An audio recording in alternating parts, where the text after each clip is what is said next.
I'm Dominic. I'm the client solution specialist for multi-unit with the Canada Mortgage and Housing Corporation. So my role really is to deliver programs on behalf of CMHC.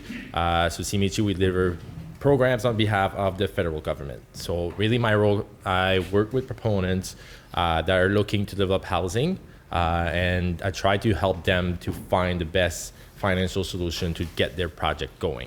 So it's not necessarily having to go through our programs, but it's really trying to see if there is a better solution out there. I'm always looking at a project as being, we want to get the project going. So it's not necessarily that it comes through CMHC. Maybe sometimes the best solution is to go to a private lender or to go to another lender or funding partner to get that project going. So we always try to keep that in our mind, because we know at CMHC, we're not going to be able to do it alone. Our mission, part of the strategy that was launched in 2017, is to make sure that all Canadians can have a house or a safe place to stay.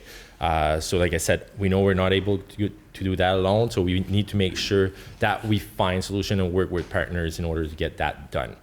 So today I'm just going to talk a little bit about some of our programs that we have. I asked Andrew who was the audience, so I think there's a bunch, like a part of it was it's nonprofit sector and some private. So I'm not sure how many private developers there is. Maybe you can just raise your hand if there is any. Great to have you here. And the nonprofit? Perfect. So I'll touch on both, and just so that you know, there is other programs that we offer that I'm not going to go very in detail, but I only have 15 minutes, so I'm not going to talk all about the details of the program. I just want you to be aware that it's there. My contact information will be there, and Senator, you're probably going to share all our contact information after. What I want to make sure the message goes out today is reach out. If you need anything around developing housing, if you have questions, please reach out to me and we'll connect and make sure that you get the information that you need. It's easier for us to look at what your project is and see how we can better guide you through that process. So it's always start with the proponent, the project itself, and then we try to funnel that through the programs that we offer. So this is a quick slide that's showing basically all of our programs that we have. There is other programs out there that will pop up once in a while.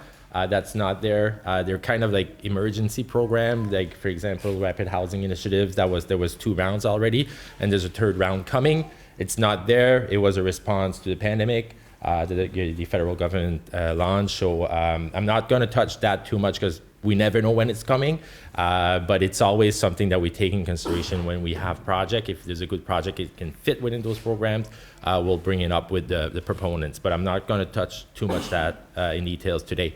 I'm really going to talk about the seed funding, the co-investment, a little bit about the innovation fund because there was some change there recently, and I'm going to talk about the mortgage loan insurance. So as you can see, our programs really are there to help you throughout any phase of development of a project. So from the initial pre-development phase, construction, and right up to stabilization of your project.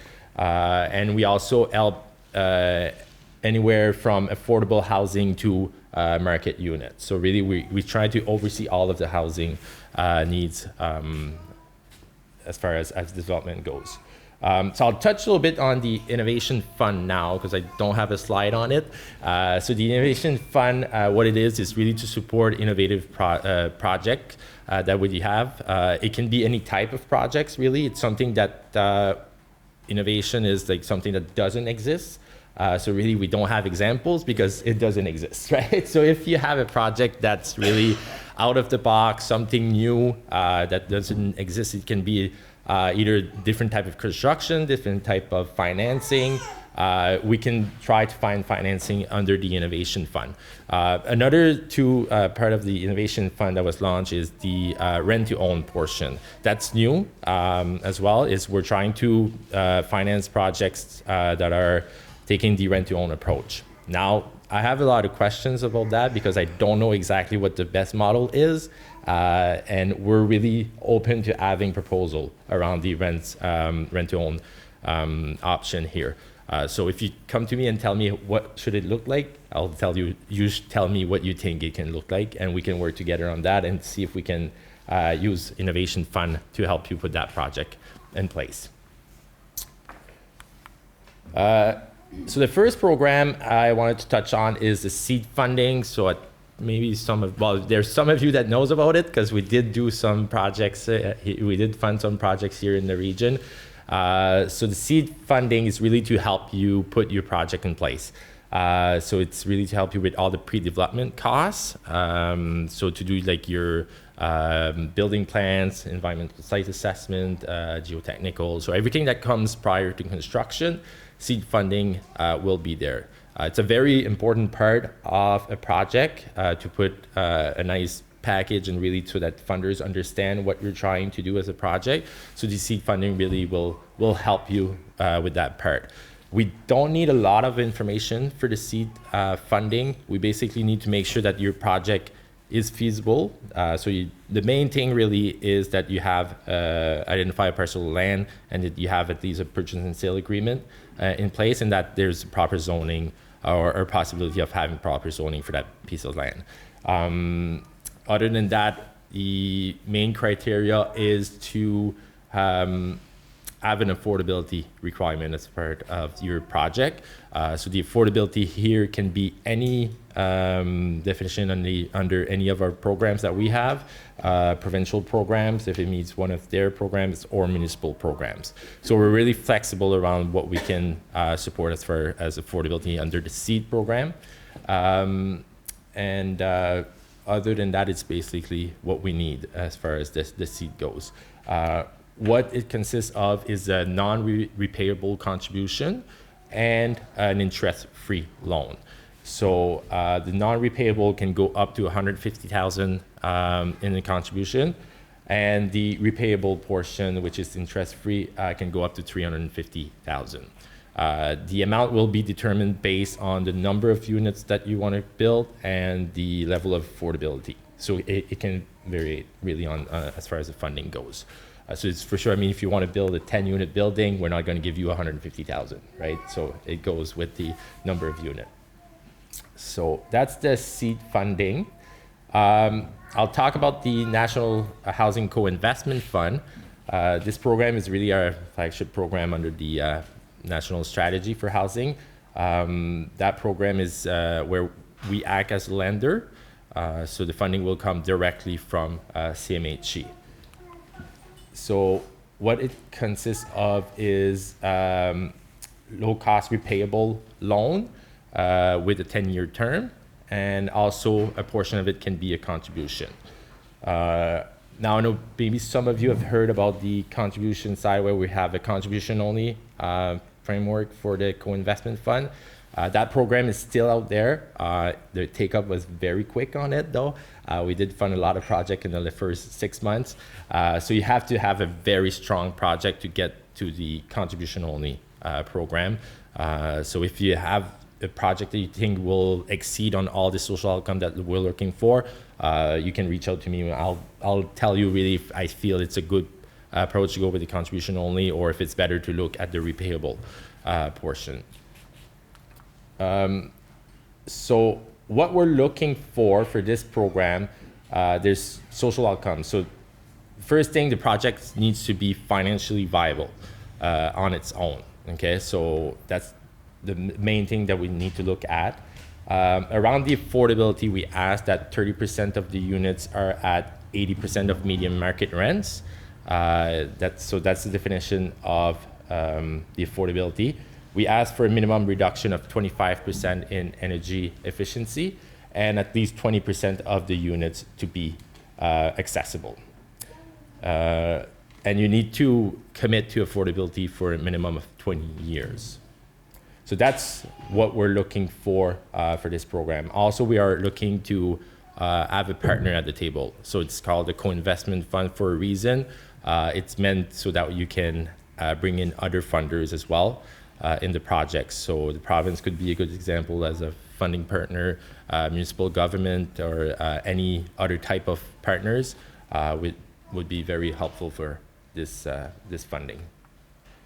I'll go back there. I'll talk about the benefits a little bit about this program. So what it offers is a low interest loan payment. So the interest rate will be below what you would get with a conventional loan. So it's basically the rate that we're able to borrow money at.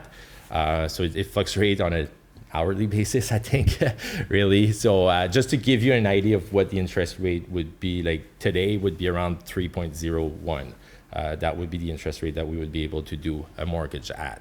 Next week, it could be more, it could be less. I don't know. The rate is fixed on your first advance, so that's when we're going to determine what the exact rate is going to be. That mortgage or interest rate is locked in for 10 years and renewable for another 10 years after that. And you can amortize your project over a 50-year period. We can also fund up to 95% of the project under the co-investment fund. And really your project needs to show that it's financially viable, so it needs to break even. Basically, you don't necessarily need to make a profit with the project that you're going to propose. So you can really, your revenues can be the same as your expenditures. Where if you go to a private lender, they're typically going to ask you to make at least like 10% profit or something like that. This one, we don't necessarily ask for that. So it's a little bit different around that. So those are the benefit really of the program, and also the contribution. There's always going to be, well, not always, but you can qualify for contribution portion. So it could be percentage of your total project cost. That would be a forgivable loan. Really, it can be 2.5% of your total cost. That will be forgivable. It all depends really on the level of social outcomes that you're going to deliver with your project.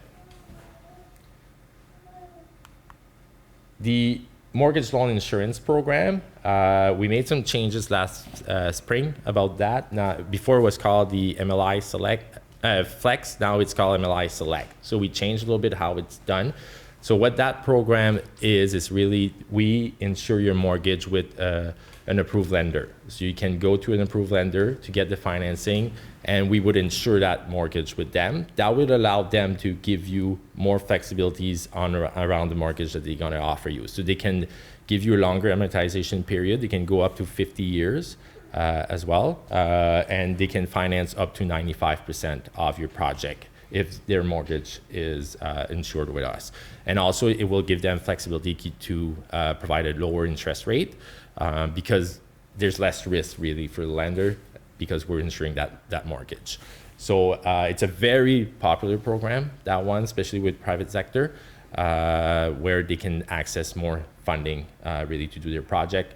Conventional loan will ask probably like 25% or 20% as equity into the project. This one, you can possibly do it with 5% equity into a project.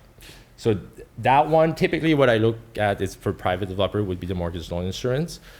We can do the co-investment fund as well with the private developers, but sometimes it's not in their best interest. So really, we're going to look at what they want to do, and we'll see if it's a good fit under the co-investment fund or the mortgage loan insurance. So it depends really on what you want to do, how much equity you have to put in, and things like that. So, but both programs are available to any developer. So it can be private, nonprofit, government agencies, or anybody. Like most of our programs are all available to everyone that wants to develop.